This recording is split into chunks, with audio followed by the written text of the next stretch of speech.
It's showtime.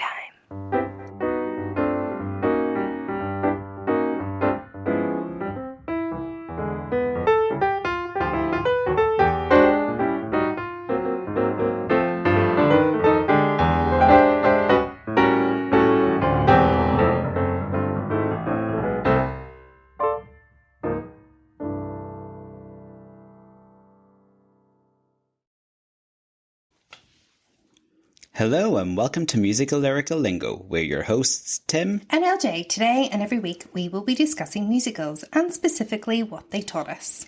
Absolutely. Welcome back. That's your favourite word? Absolutely. Absolutely. Okay, like last season you made fun of me for overusing sublime. Wasn't it sublime? Sublime. And I haven't used it once this year. Absolutely. But that was really weird, like after our introduction. Absolutely. It was just... Why did I even say absolutely? You must have said something for me to go, absolutely.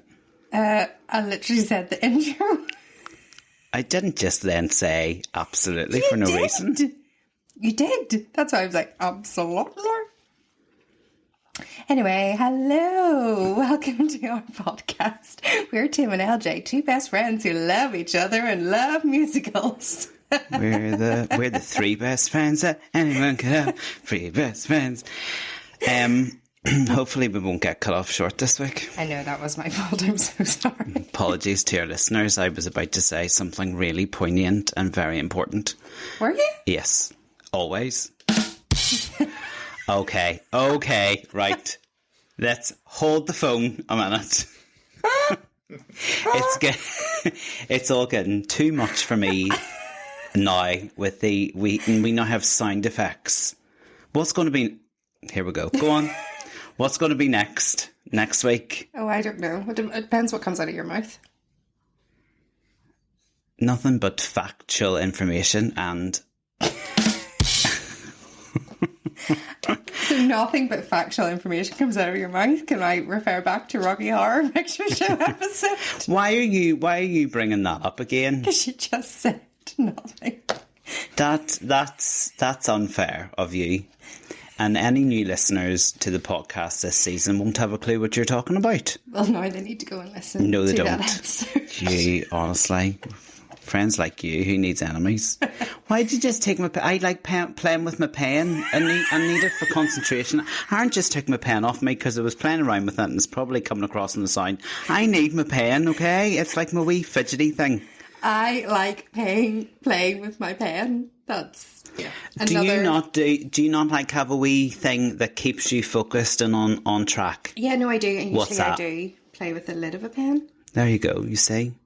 Also, the setup this week's very weird. You're looking at me like we're having a romantic dinner. No, I'm not. Yes, you are. Well, I wanted to sit like facing you and you're like, oh no, absolutely I can't. not. I'm not here to be interviewed. Well, my problem is now with these fancy mics and our setup is that I like to be able to look at you and what you're saying. You're not the only one, love. You're not the only one. But the problem was I keep like moving my head away from the mic and then nobody can hear me, and it's really important that people hear me because... Yeah, but you just need to work on your mic technique then, don't you? Because I've already been told mine's perfect. Isn't that right, Aaron?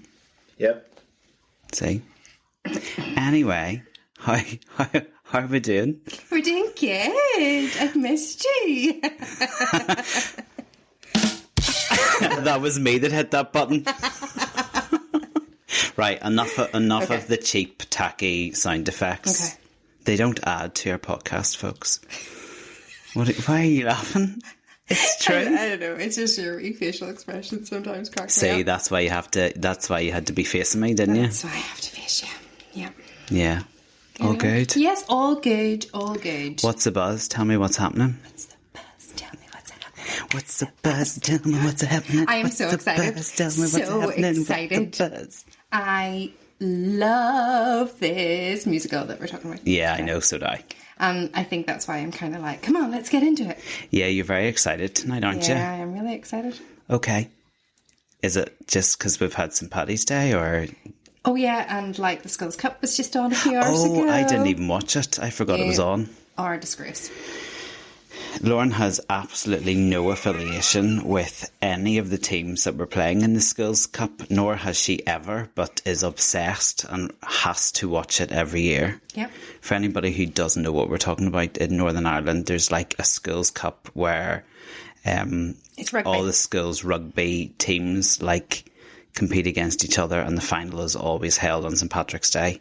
Lauren didn't go to a school that was involved ever in the Schools Cup, so why she ever had any interest, I've no idea. Hold on, can I just say, what football team do you currently go and watch and support? I've been to see them once, but Ipswich Town, I am proud of it. Okay, and what? Blue Army. But what is your affiliation to that? So Because I'm just going to throw that back in your face. They've got a stand, so they're called the Blues. So they have a stand, which is now called Bluebell Stand. Can I hear your Blue Army one more time, please? Blue Army. It's good, isn't it? Okay, I'll allow that. Never in a million years did I think you would actually throw that back in my face and be able to say stuff about football there. Yeah. Don't... Go you. I'm actually... You don't know who you're playing with here. Be very, very careful.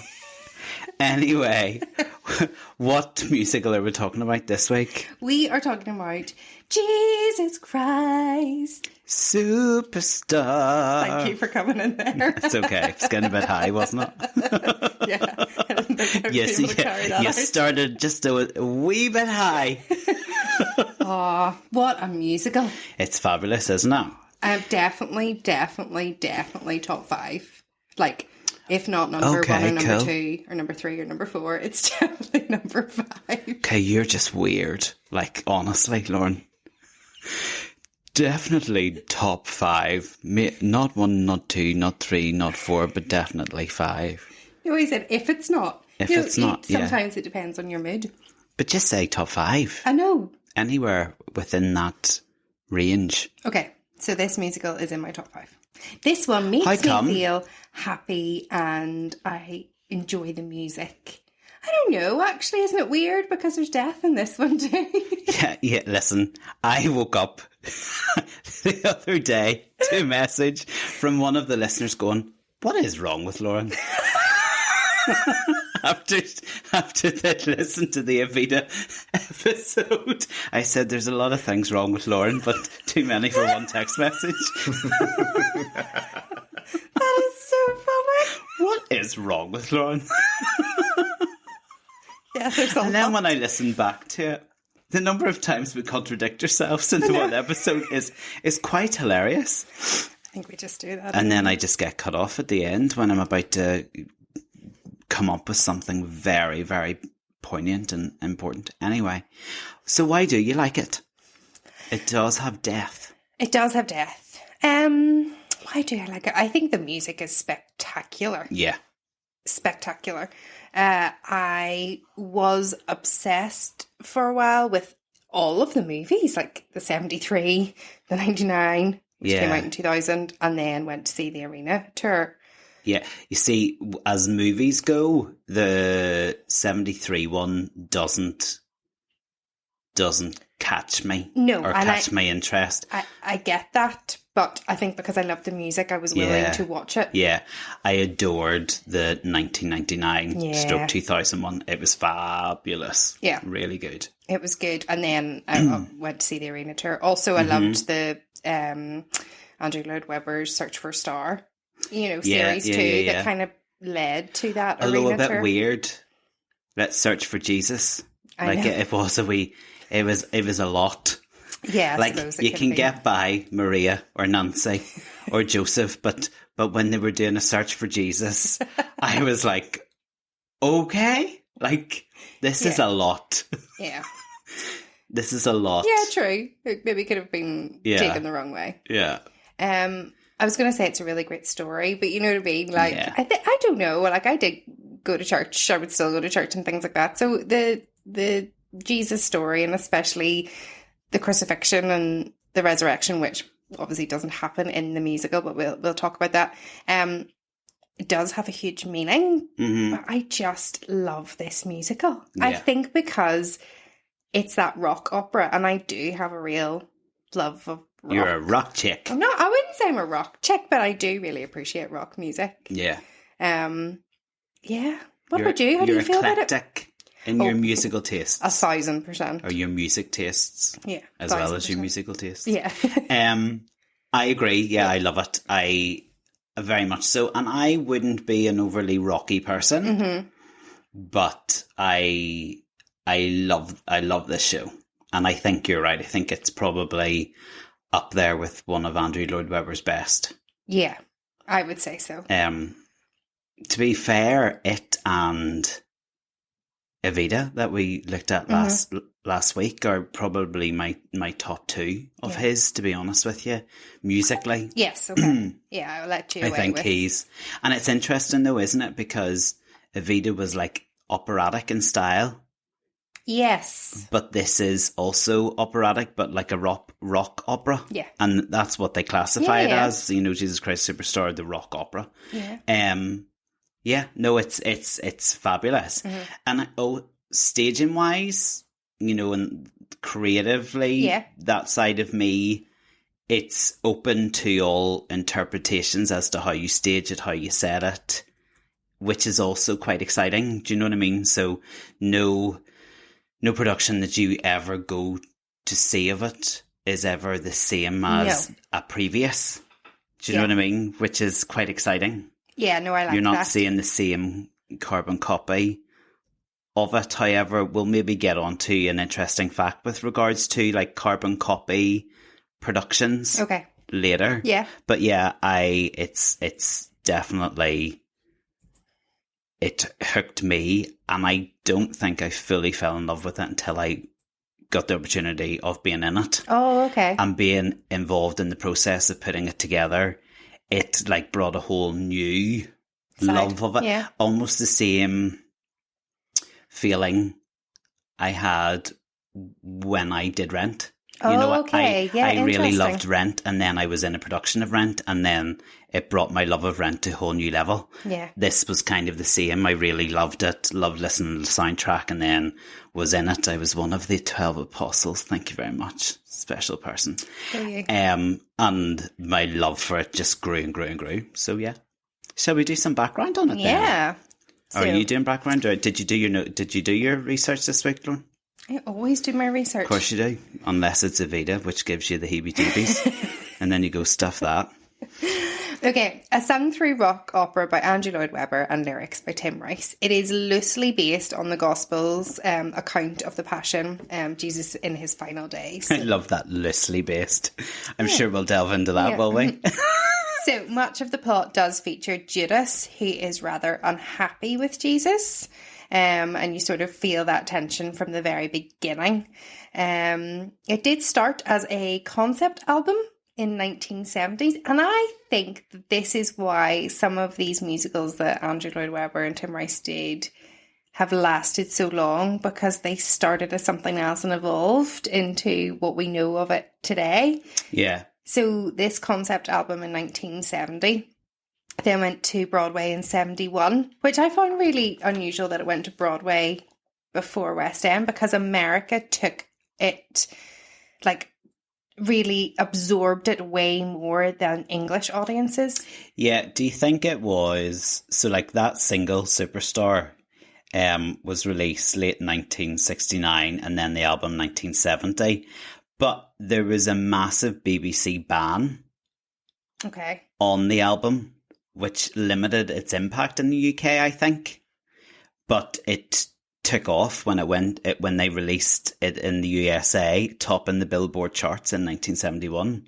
Do you know what I mean? So I wonder if the BBC radio ban on the album, because of its contents or because of what it was based upon, if that kind of scuppered the initial impact of it. It could have. On UK listeners. Or maybe UK listeners just aren't as open minded as US ones are, maybe, I don't know. I think there was a mixture there was a lot going on. So theatre at that time in Broadway was sort of moving forward and really based on vaudeville, while in the West End it was more on what was called as like the Angry Men. So it was more like real life, realistic plays. Yeah. And that is what was sort of taken off. So I think the musical side just lended itself to America. Also Beatlemania in like the 60s and people being obsessed with like rock groups. Yeah. I think that's why America just took to it. That's my take on it anyway. Do you think listeners can hear that noise in the background from the wind outside? It literally sounds like Lauren or Aaron are farting. No, it doesn't. It's just the wind, folks. I promise you. Or Timothy. It's not me. Why would I bring it up if it was me? Like, feel like I'm back in school again. Why would I say anything if I did it? Yeah. I think it's quite interesting that. So obviously, we're on a bit of a roll here, aren't we, with regards to the shows we've chosen? Yeah, so we had a section of Andrew Lloyd Webber. Yeah, and Tim Rice. So last week, we talked about Tim Rice and Andrew Lloyd Webber and their involvement in Evita. We kind of went out of order in a way because actually this came first, and I think that initial connection between the two of them is quite interesting. So on the 21st of April 1965, a 20-year-old pop-loving trainee solicitor, Tim Rice, wrote to the bright and ambitious 17-year-old Andrew Lloyd Webber. He was an Oxford dropout. Yeah, a music student dropout, offering his services as a with-it writer of lyrics. I know. Go Tim Rice, like. I know. I think he did also try his hand at a being like a pop star too. Yeah. Who, Tim Rice? Yeah. Yeah. And then was like, I think I'm actually better at being just a lyricist. Yeah. So began the famous collaboration then, that 6 years later it would lead to them staging Jesus Christ Superstar and lasting fame for them both. Yeah, it's quite cool, isn't it? It is. Yeah. I think I really would like to study their relationship more. That sounds weird. But I don't actually know an awful lot about how they got together. Yeah. And who was the driving force in all these different musicals. So I think I would like to actually go and maybe do I more. always was of the opinion that it was Andrew Lloyd Webber. But over the last, certainly last week with Evita and this week, I kind of feel like Tim Rice had more of a driving force than I first kind of thought. Yeah, and I think in a future episode, we'll be able to maybe explain why Andrew Lloyd Webber had more publicity around him and his musicals. Yeah, okay, fair enough. As you say, the storyline follows the gospel version of the final days of Jesus, but Rice told the story more from the point of view of Judas Iscariot.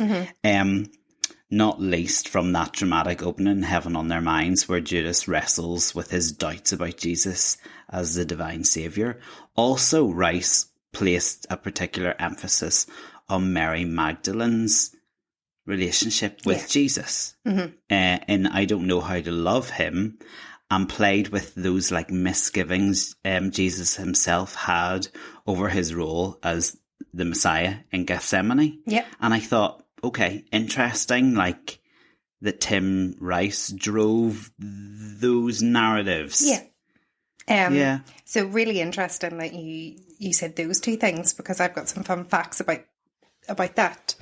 I need to learn how to speak into a mic better. Sorry, everybody's shouting at me here. I so just can't hear you. Just bear with me 1 wee second while Can't I fix hear you this. in the ears.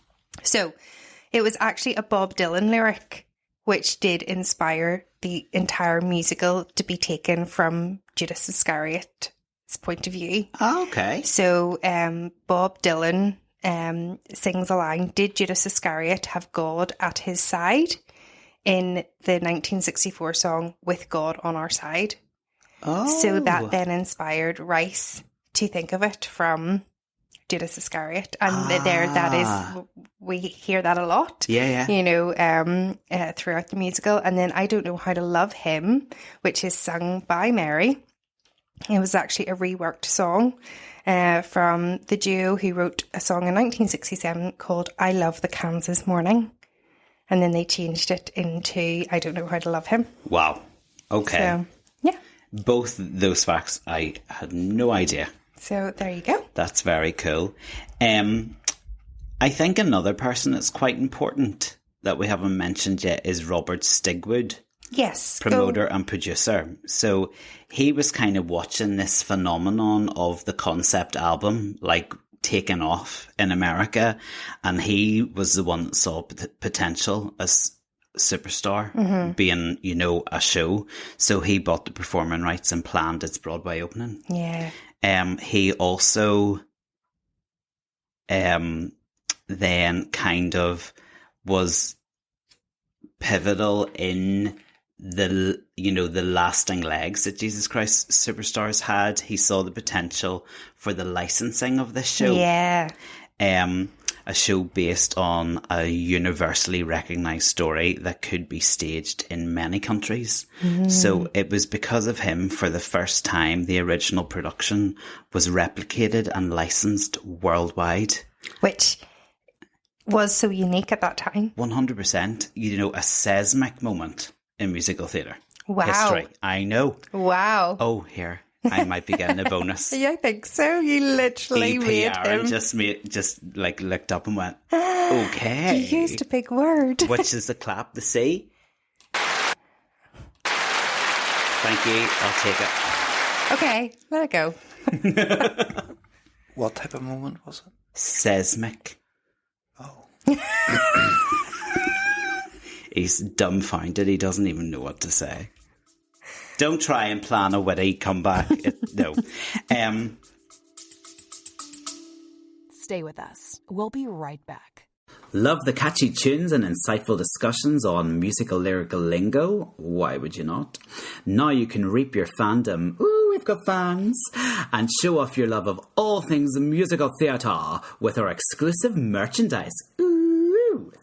From comfy tees, T-shirts, mugs to stylish tote bags, we have something for every fan. Our designs are inspired by the show's iconic themes. because we are so iconic. And featured playful quotes, alpha, ba, and graphics that will have you humming along I will never work again. wherever you go. So head over to our merch store now and start shopping. Spend your money, people. And don't forget to share your pics on our social media using hashtag podcast Musical Lyrical Lingo merch. We love to see our fans rocking our gear. Yes, we do. Happy shopping.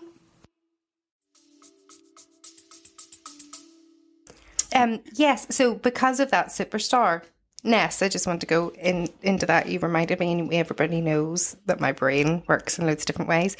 Love Originally, the song Superstar was Jesus Christ, Jesus Christ, Jesus Christ, Jesus Christ. What is it about? I think that's it.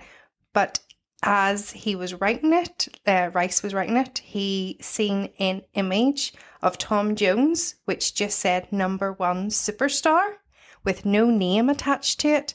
And he then thought, oh my goodness, what about idols? And that's a lot of what this show is about like putting somebody up on a pedestal. And it was from that image, and then he changed it to Jesus Christ Superstar. Wow. I know. But then... Tom Jones. Who would have thought Tom Jones had a part to play? Tom Jones, eh? Yeah. Search bomb. But then that leads on to the fact that this show then was licensed and obviously produced so much money over the years and based on a person which shouldn't have, created like idols or false idols or anything like that. It's just so strange that all happened. Like, Stigwood is incredible, clearly, at his job, because then he continued to explore the show's possibilities when he bought the show to screens with the 1973 film, grossing $24 million in the US alone. I know.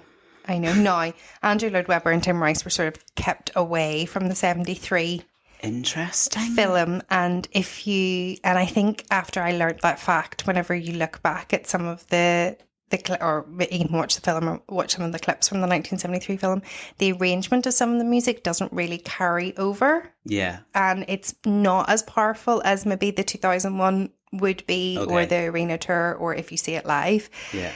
There are some changes which maybe if they had been involved could have been, it just would have been better. Yeah. Or maybe wouldn't have happened. So, and just interesting that it's they weren't foolish, as involved. isn't it? I think it's very foolish when you start looking at film adaptations and you don't include the people who were there originally. Yeah. It makes no sense to me, but...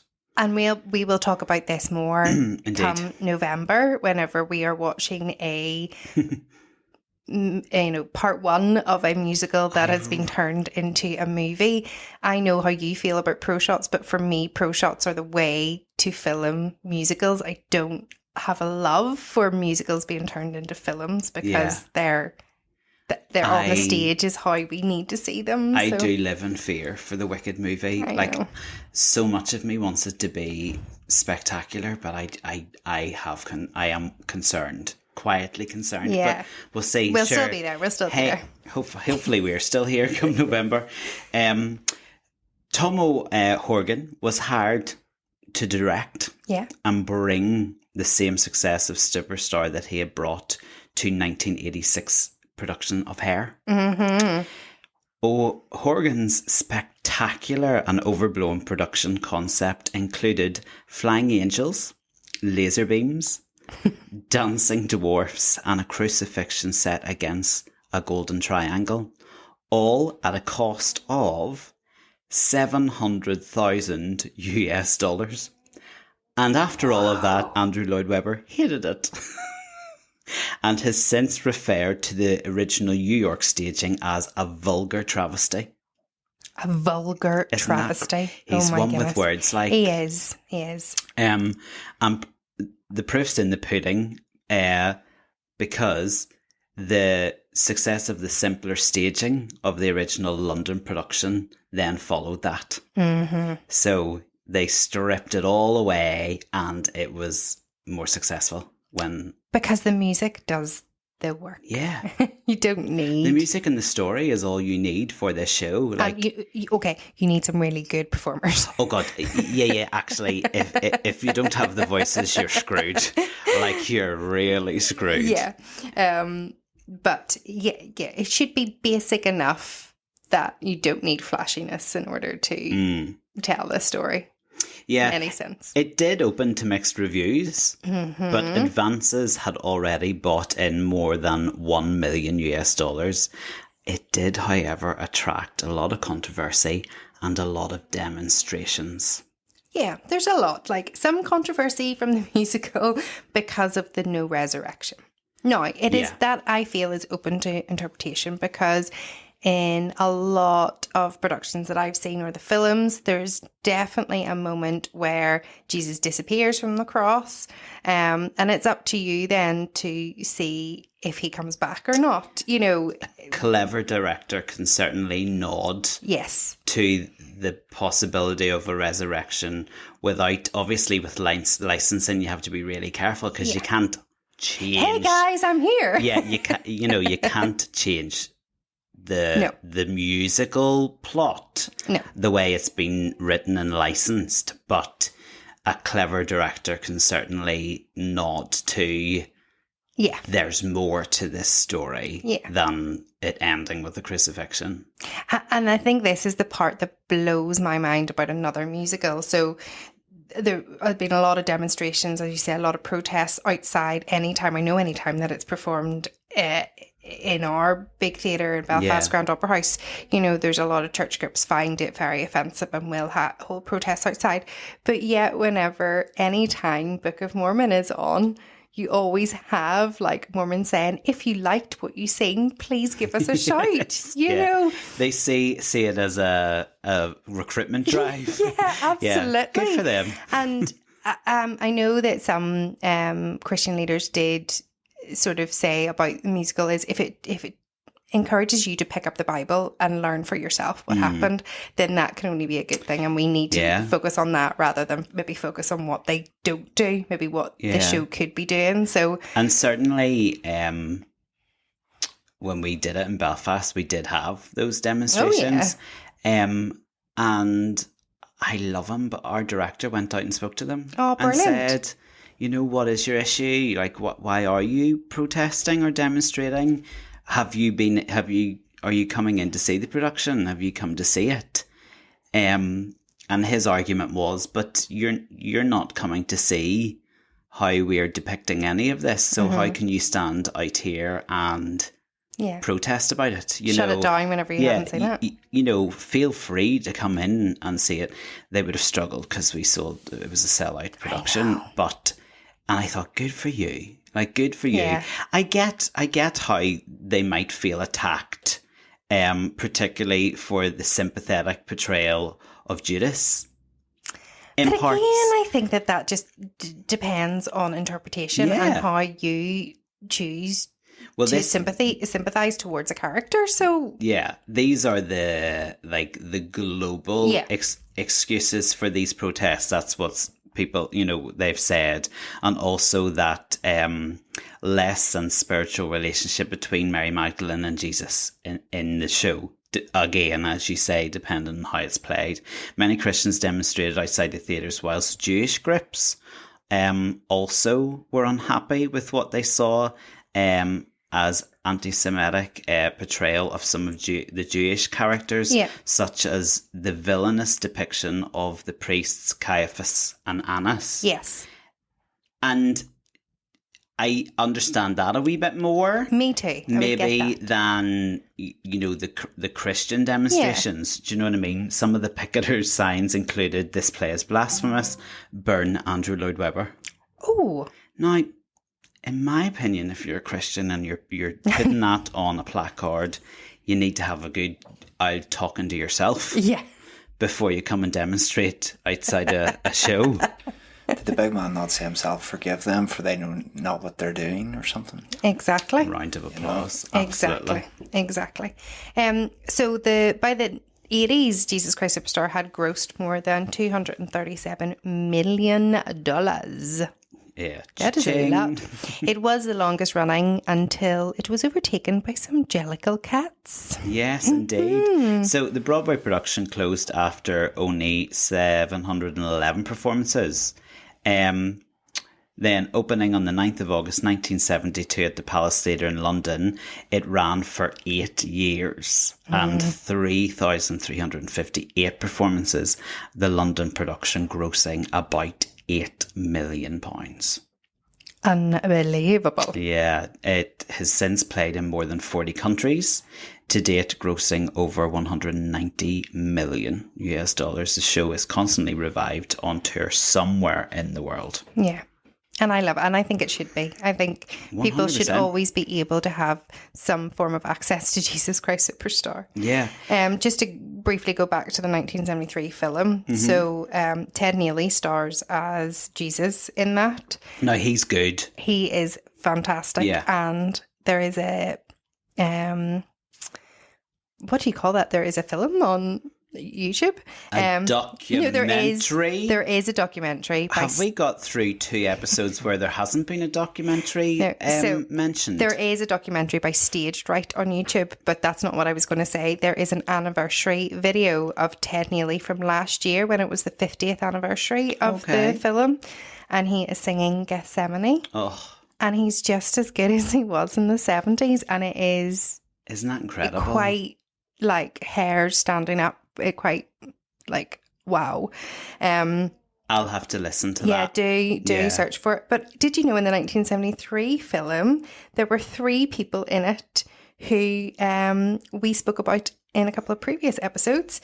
So Ms. Lee, Mr. Lapone, and Mr. Walsh from Chorus Line.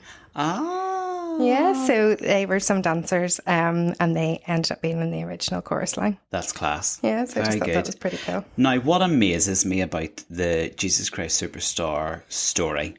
Oh, and sorry, there's also a man called Paul Thomas, and if you want to look up what he's famous for, it would could be very interesting.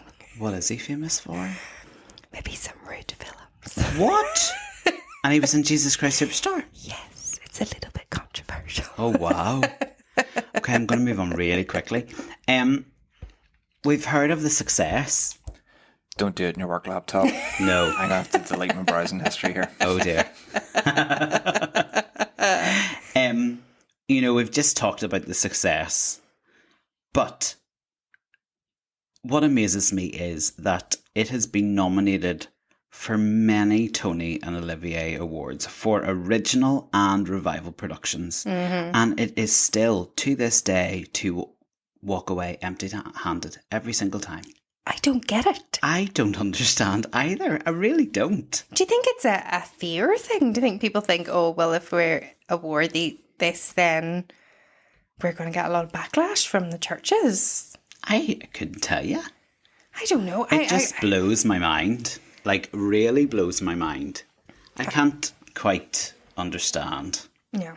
What we should also mention that is if Jesus Christ, which we mentioned in our Rocky Horror episode. Okay. That if Jesus Christ Superstar didn't happen, we wouldn't have Rocky Horror. Remember? Oh, yeah, that's right. Yeah, because it was the inspiration to write that, because he was meant to play. Can you remember? No. that was last year. He was meant to play Herod, but he was playing it more. This is. Oh, that's right. Richard O'Brien. Yes, so he was playing it more with an Elvis impersonation, which wasn't quite what they were going for. And he walked away from Jesus Christ Superstar. That's right. I forgot about that. So just wanted to bring that all back. Even more reasons for why we love Jesus Christ Superstar, because it brought us Rocky Horror as well. Yep. You couldn't get two, apart from the rock aspect, you couldn't get two more different shows.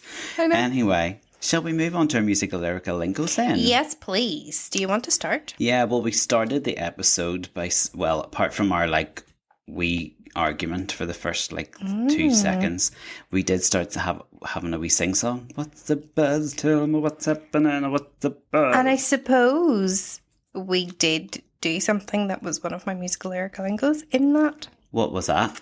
So in What's the Buzz, he says, while you prattle through your supper, and prattle means to talk at length in a foolish or unconscious, I can't say the word, inconsequential. It's anyway to talk at length in a foolish way. Irony. Yes, I'm so glad it's you this week and not me, because I really made an absolute show of myself. I kind of had What's the Buzz also, but just to understand that it was like What's the Buzz was a phrase for what's the excitement all about, like what's going on. I thought that was kind of a nice way of saying that. No, you're looking at me stupidly. No, I'm not. I just was like, yeah, that's pretty obvious. Like, what's the buzz? Like, what's the crack? But it gained a place in everyday lingo. Oh, really? What's the buzz? No? Do you not? Have you never said what's the buzz before? No, because I would say what's the crack? Yeah, but I suppose that's a Northern Ireland thing, isn't it? Yeah, so maybe. Maybe people around the world go, what's the buzz? Tell me what's happening. Maybe. No, maybe not. Yeah, okay. Mary. Ooh, Mary, that is good. While you prattle through your supper. Yeah. Love it. You're doing good with this microphone. Thank you. It does bring out the best vocal tones in me. It does. Yeah. It seems there's also a line in What's the Buzz? It seems a strange thing, mystifying, that a man like you could waste his time on women of her kind. Yes. Now, it's the line Judas sings referencing Mary. In some versions, that line is actually, rather than waste his time on women of her kind, they change that to on such a concubine, depending on the version. And I thought that was quite an interesting lyrical change. Yeah. Do you know what that's all about? Well, yeah, because also it says it's not that I object to her profession. Yes. So whenever it says profession, it is referring to the oldest profession in the world. Is it actually? Yeah, so the oldest So it's known as the oldest profession in the world, which is prostitution. Yeah. But that actually came from 1888 when Rudyard Kipling began a story with that sentence. So that's where it's the oldest profession in the world. But that portrayal of Mary as a prostitute. A repentant prostitute, yeah. Actually began in 591 as Pope Gregory I conflated Mary and Bethany, the unnamed sinful woman who anointed Jesus' feet. So he said during an Easter sermon, which then resulted in widespread belief that she was promiscuous. Yeah. But then it was in 1969, I think, whenever Pope Paul VI, maybe, he removed that idea, but many still sort of see her as a prostitute. Yeah. But yeah, that's what it's referring to, that she was, but she wasn't. Yeah. Well, that's it. And I think stagings can get that very wrong sometimes. Yeah, and I think that's like an easy thing to do. Yeah. And there's no need for it. No. Because, you know, a lot of people seen her just as another disciple. So And like a protection. It's almost like she's trying, the way I saw her was like a protection from, you know, she's protecting Jesus. Yeah. Yeah. From others, do you know what I mean? But because she was a female, it kind of comes across different from the other apostles. Funny you mentioned you mentioned ointment there, didn't you? Yeah. In Everything's All Right Now, she sings, and it's cool and the ointment's sweet for the fire in your head and feet. Yeah. Myrrh, frankincense, and or other ingredients have that powerful soothing effect. Among others, lowering blood pressure. Yeah, so she does say myrrh for your hot head. Yep. Mm-hmm. So this is one of my musical lyrical lingos too. So then I looked into myrrh because obviously, as you've said, like myrrh, frankincense was brought to the birth of Jesus. Yeah, that's the only reason I knew what myrrh was. Okay. The nativity. So, but myrrh is a yellow fragrant sap-like resin which comes from the bark of a comiford tree. I think that's how you say it. Which actually produces a chemical that reduces pain and kills bacteria. But this is where I'm going to get on my high horse or my... Well, hold on, because I might be coming right back at you. Oh, really? Yeah. You say what you're going to What say. I was going to say, there's no way that these wise men were bringing that for the baby. They were bringing it for the mother who had just given birth. Okay, so yeah, why fair. are we giving presents to the baby? So this is why one of my businesses is also Stork Bundles, which brings presents to babies and parents. But Do yeah, you there's put myrrh into your packages? no, we don't There have you one go. of those Now trees. you know. But we do have stuff for mum's recovery. Yeah. But I do think that myrrh was for Mary. But course chemicals it which would was. just pain and kill bacteria, Yeah. that's not for the baby. No, But it it's was okay in definitely Jesus for Christ Mary, wasn't Superstar. it? No, interestingly, I would, because I'm getting a wee bit old now, I would suffer from a bit of back pain every so often. Don't worry, I've got it under control at the moment, so Bert's safe in the bag there. I'll be fine. Okay. Those negotiations are still ongoing. I'll sign on the dotted line when the money's right, just saying. But I actually got myrrh, like Did you? essential oils, and put them into the bath. And I do think like they really helped, and also made the bath smell amazing. Did it? Yeah. So I thought, before you went into your rant about it's for the mother, not the baby, I thought you were going to say, like, how could it, like, reduce pain? No. I'm and I all was about for to go, herbal medicine. It definitely, yeah, it was really good. Wow. Yeah, so there you go.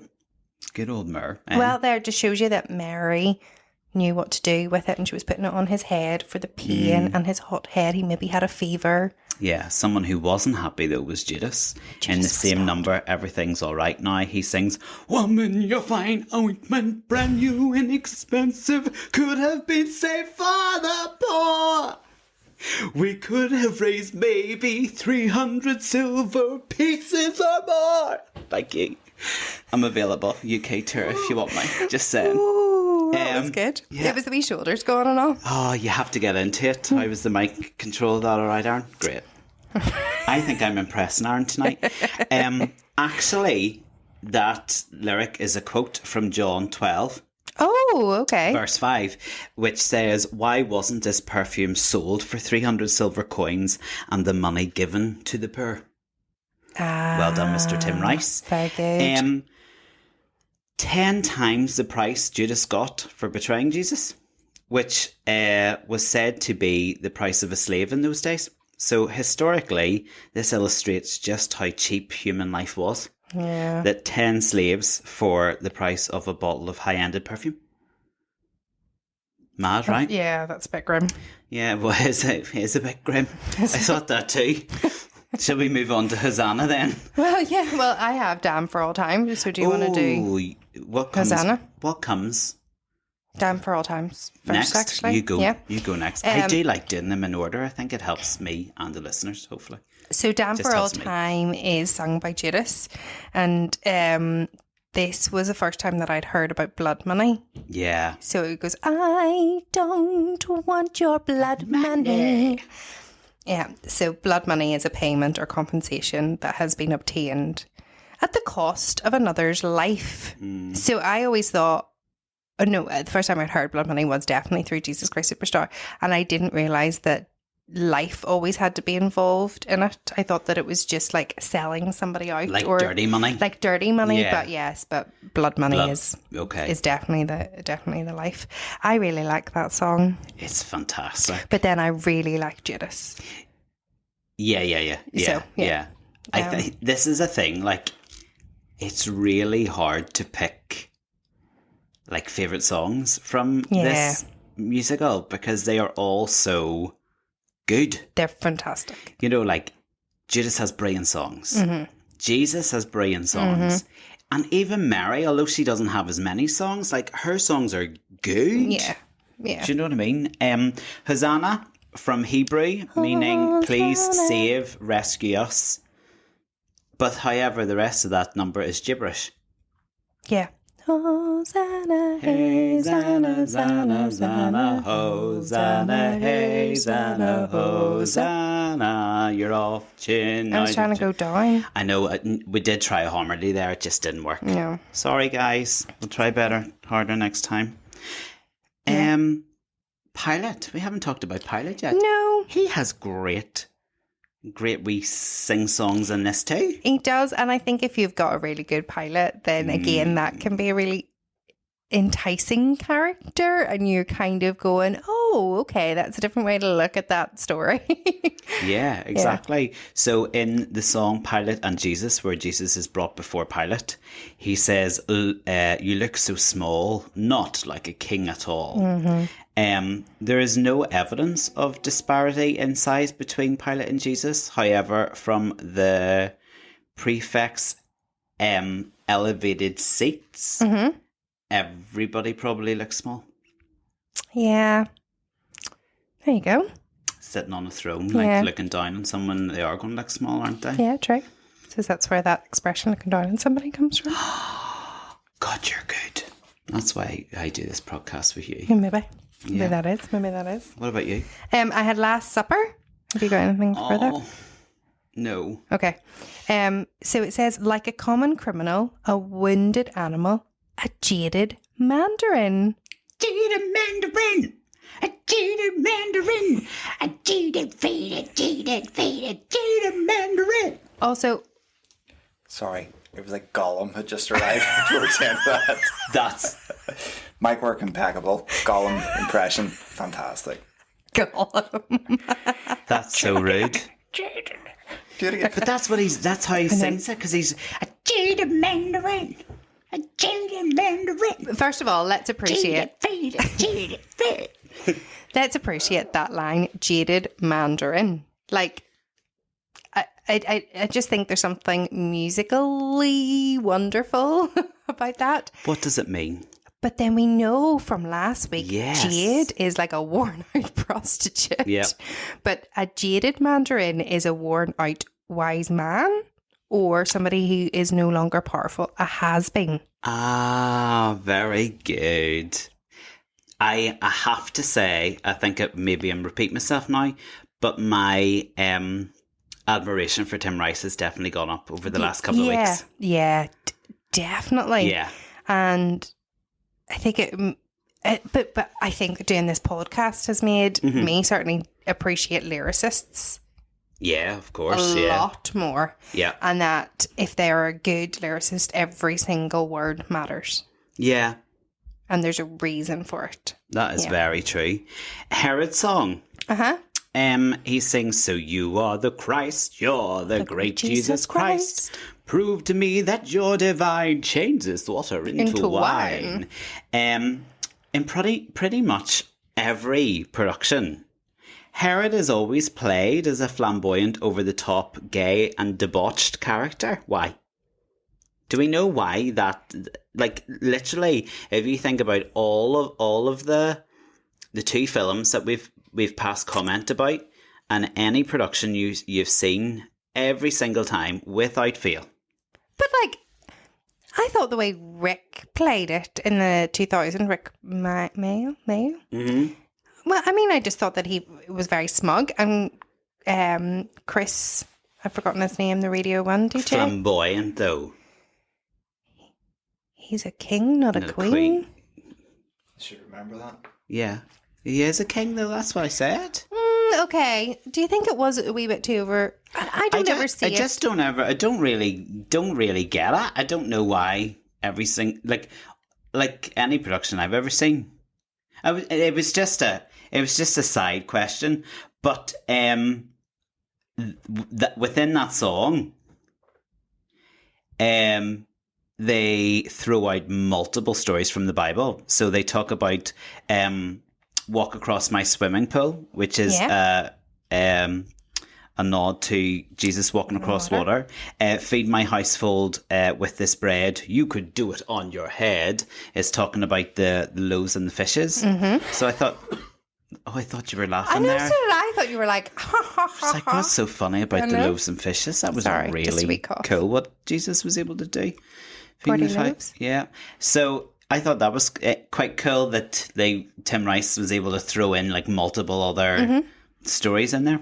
Yeah. Well, also turn this water into wine. Yeah. That was another one. Yeah. Okay. That was good. Superstar. I had just Gethsemane that taught me how to say Gethsemane. Gethsemane. And I do it really well, don't I? I'm so proud of myself. Gethsemane. Yep.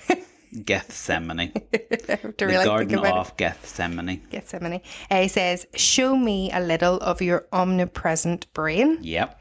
And omnipresent means widespread. Everywhere. Yeah. I love that song. So do I. Well, maybe we get onto that. Definitely in my top 10 songs of all time. Agreed. Like across all genres. Oh, wow. Okay, cool. That is nice. Yep. Very good. In Superstar, they sing, "Israel in 4 BC had no mass communication. Don't get me wrong. Don't get me wrong. Don't get me wrong. Don't get me wrong." Yeah. I had that too. Some have said that this is a mistake or strong artistic license. Oh. So, as Jesus is commonly held to have been born at the beginning of AD 1, there is an ongoing debate about the precise year of Jesus' birth. The New Testament says that he was born while Herod the Great was alive. And if this is true, that would mean that Jesus must have been born in or before 4 BC. Oh, okay. In the year Herod died. Oh. I'm going to be quite honest with you. Biblically, my head's not there. Like, I'm not quite getting you can't it. Okay. But there is ongoing debates out there as to that lyric, but I don't know enough about it to argue it, so please don't push That's me okay. on it. That's my misheard lyric of the... Oh, amazing. I love a misheard lyric. I've always sang this since 1987, whenever I was born. I've sang this as Israel in Bathsimi. Bathsimi? Israel in Bathsimi had no mass communication. I thought Bathsimi was in Israel. I thought it was a town. Brilliant. I thought when we did it, I struggled with the words of Hosanna, to be fair, so it was always Hosanna, Hosanna, Hosanna, Hosanna. Won't you die for me? Yeah. Love a misheard lyric. No, so I have sang that forever. And What was it again for BC? Israel in Bathsimi. Israel in Bassimi. And no mass communication.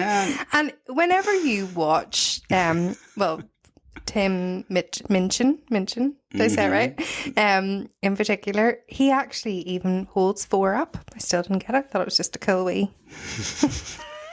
So even as early, recently as that, I only discovered it. Oh, whilst doing your research? While doing my research. Brilliant. I've been singing Israel in Bassimi. Listen, it still sounds good, so I go with it. I mean, and to be honest, like poor Judas, like so wordy. His, Damn for All Time, Blood Money, like all of his songs are very wordy, and fast. Diction is very important for that character. Extremely. Tim Minchin did that fantastically, though. Unbelievable. I could watch that on repeat. I wasn't a fan of so this is the arena tour we're talking about. I wasn't a fan of it. But I thought not for me. But I thought he was amazing, like the best Judas I had seen. Yeah. I thought he was absolutely stunning. No, I loved it. I went to see the arena tour. Oh, did you see it live? Belfast, very good. I've just seen the pro shot they did of it. No, I seen it and it was brilliant. Okay. And Tim Minchin was unbelievable. Yeah. And I do remember that he didn't see anybody at the end, didn't do stage door or anything like that. And it just took so much out of him, like every night. But he was... Oh, it's so good. I think I actually had that image of him dying in my head for weeks and weeks and weeks and weeks and weeks. Because I felt like I was right there with him. Yeah. He played it so brilliantly, didn't he? Yeah. And I've watched that. That you had those strong feelings towards him. Yeah. At times you wanted to throttle him, and then at times you felt sorry for him. Yeah. Yeah, I feel that there is that. For this show, like that's what as the character, that's what you want, don't you? Well, that's my stand ovation. Is him. Was him? Yeah. Very good. My stand ovation, strangely, is a track that nobody sings on. Is it John? No. Yeah. Yeah. So John 1941. and I actually think this is up there with you said about Gethsemane being one of your all-time, like, across anything. I think this is one of my favourite pieces of music. Ever, yeah. It's John 19, 41. And it's just instrumental. And it's just beautiful to the point that I would kind of, like, well up when I listen to it. If I'm in the right mood and I put it on, like, I will get teary. There's just something subtly beautiful about it. It's just beautiful. And to hear it live by a live band or live orchestra is just like, wow. I am also a fan of Gethsemane. I think you're right. It's certainly in my top 10 musical theatre songs. But I love Judas's songs in this show. Yeah. I think he has the best, like Heaven on Their Minds, Damn for All Time, Blood Money. That guitar riff, dong, dong, dong, dong, dong, dong, dong, dong. Wow. Yeah. And I suppose that's something that we haven't mentioned. Not only do you need to have wonderful performers, you need to have an amazing band connected to any production of this, because the music is so wonderful. But the opening, that overture is just, but superstar. At the end, obviously, John 1941 is in the Bible. That's the crucifixion. When he's laid to rest. So that has to create some sort of emotion. Yeah. And And that, as you said, that nobody sings it, and they're able to do that. It's a juggernaut of a show, isn't it, though? Because Yeah. as soon as it starts, it's go, go, go, go, go, go, go, go, right to the end, apart from maybe Mary Magdalene's, I don't know songs. them, yeah. But apart from that, it's like go, go, go, go. Yeah. It's endless in its approach. Yeah, you should, if you're watching a really good production, you should feel exhausted after it, Yeah. I think. And they must be exhausted. Mm. Must be exhausted. Anyone who plays in it, like. Yeah. But it's on tour at the moment, isn't it? It is. It's a UK tour, which I would love to see, but it's not coming No, it's not. to the UK. It was so It's the on a UK tour, but it's not coming to Ireland. Yeah, that's right. Yeah. Sorry. Sorry. Yeah. It's on a UK tour, but it's not coming to Dublin. Yeah. Or is it coming to Dublin? It might be coming to Dublin, or I missed it maybe in Dublin. I don't know. For whatever reason, it's certainly not coming to Belfast, Okay. and I don't think I'm going to get to see it. And I'm devastated because the director is Timothy Shedder, and the choreographer is Drew McConey, who is up there with my top 3 choreographers. Okay. Young, hip, interesting, different. This UK tour started its life in Regent Park Open Air. That's right. One season, then did a West End transfer, and now it's out on UK tour. And I think it was just nominated for some Olivier's. Good, because it think- looks amazing. Yeah. Yeah. So, yeah, it's a shame. Mm-hmm.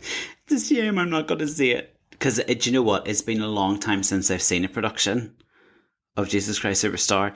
And the last one I saw was the 2015 UK tour. And I Okay. was left wanting, sadly. And it was a bit of a sad story because Aw.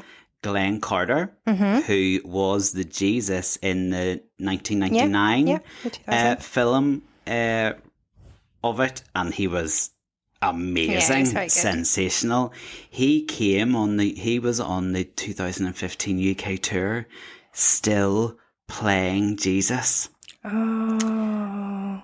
And unlike, who was it you said could still sing it perfectly? Tim Neely. Unlike Tim Neely. Ted Neely, sorry. Ted Neely. Maybe it was just the stresses Okay. of a UK tour, but it just wasn't there anymore. And it was really, because I was like, Glenn Carter, oh my God, he's about to sing Gethsemane, like so exciting. And it just, maybe had an off night, who knows? But I was like, oh, that's so sad. Oh, that is sad. That is sad. Another part that I really love is this Jesus Must Die, those low voices. Oh, yeah.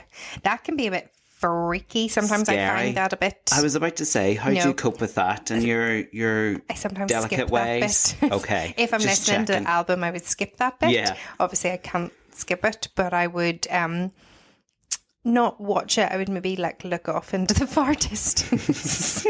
I close my eyes and put my earphones in. And then you were, as you've mentioned, you were in a production Yeah, of it. I So when played was one that? of the 12 Apostles. Oh, don't ask me when it was. I'm going to tell you when it was. Do you remember? How do you Yeah. remember and I don't? It was 2011, Yeah. and it must have been October. Yes, that sounds about right. Yeah, because my husband wouldn't allow me to go see you Aaron? because I was 39 weeks pregnant. Oh, fair enough.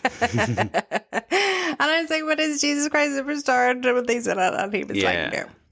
It was amazing. And I heard that it was amazing and that everybody was wonderful in it, but my husband was very mean. Fair enough. I did say come back and speak to me if he's Bert and Mary Poppins, though. So See? that's the exception to the rule. There's always an exception. Oh, okay.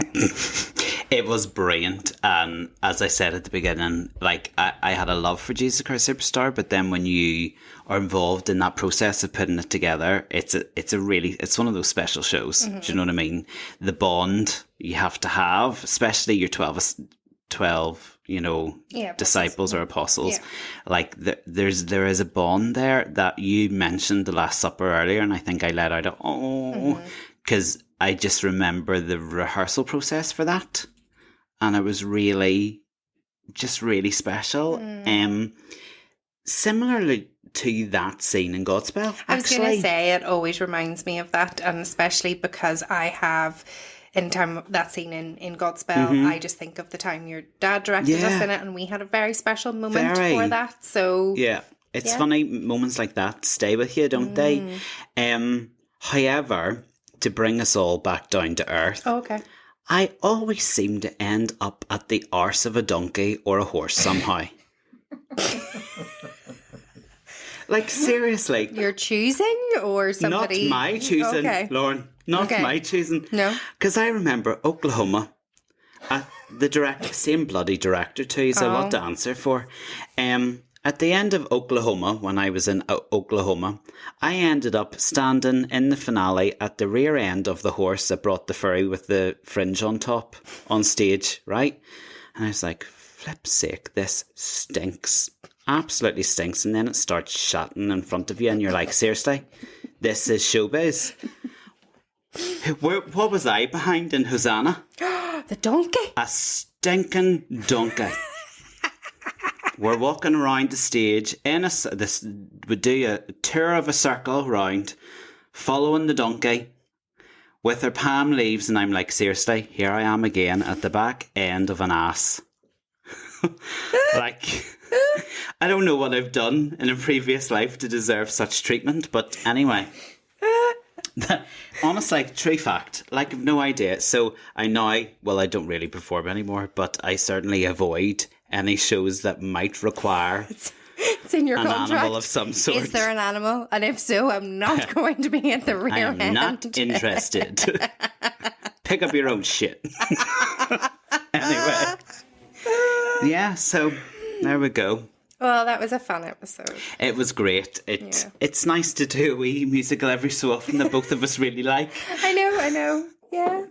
I feel like it's been a while, hasn't it? No, it hasn't. No, we were okay. Like, yeah. I think just last week is still ringing in my ears. The shock. Shocker. We're going to continue and finish. What is wrong with us, though? I know, but I think anyway, we are going to do another Andrew Lloyd Webber next week. Because I was thinking about this in the middle of the week. Like, we got through a whole first season and we did one Andrew Lloyd Webber musical, and that was Joseph, which was our first episode. I know. And then we didn't touch the man again. It was almost as if we had something against Andrew Lloyd Webber, probably the most successful or one of the most successful musical theatre composers, and we were like, it's totally shunning him. But I also... We're making up for it then, are we? Well, yeah, but also it's nice... Whenever we were younger, Andrew Lloyd Webber was there in your face all the time. And I remember being told that if you're going to audition, don't do an Andrew Lloyd Webber song because then you'll stand out. Yeah. And being like, oh, that's actually quite hard. But it was really nice then to go and explore different musicals by different composers and learn about other people. So I think you're right. I think even like personal tastes at one point, my listening just got so oversaturated with Andrew Lloyd Webber stuff that I didn't actually enjoy listening to it anymore. Yeah. Do you know what I mean? But it's funny returning to it. You know, you go, oh, he is fantastic at what he does. Do you know what I mean? And his work will go down in history. Yeah. For all the right very reasons. clear reasons. Do you know what I mean? But yeah, you're right. I think if you have too much of it, it's like, oh my God. Yeah. So we're going to go for triple threat number 3 next week. One more Andrew Lloyd Webber, and then we'll maybe give him a wee rest for a while. Definitely you're going to give him a rest for a So, while. listeners, see if you can guess which one we're going to do. Which one would you like us to do? There was a little clue in this episode. Was there? Yeah. Interesting. I must have missed that clue myself, but sure. You did. You did. You're subtle. It's not like you. I know. But yeah. Normally you're as subtle as a brick through a window. Don't forget to keep... that was really rude. Anyway, don't forget to keep following us on our socials. Yes. Sending us all of your feedback because we do love it and we appreciate it. Even if it's rubbish. Yeah. Don't come for us, right? Your suggestions, we do have a full catalogue that we're working our way through, but definitely any suggestions, send them our way and we'll see if we can squeeze to be them fair, in. it is quite nice because we have a list as long as your arm. Mm-hmm. But somebody's suggestion could excite us. Yeah, absolutely. And go, actually, let's do that. Yeah, next. 100%. And Let keep us buying know your merchandise. what Andrew Lloyd Webber musical you think we should do. Not that we'll listen to you because we've already planned what we're doing next, but sure, it'd be interesting to see what you think. We'll know for the future.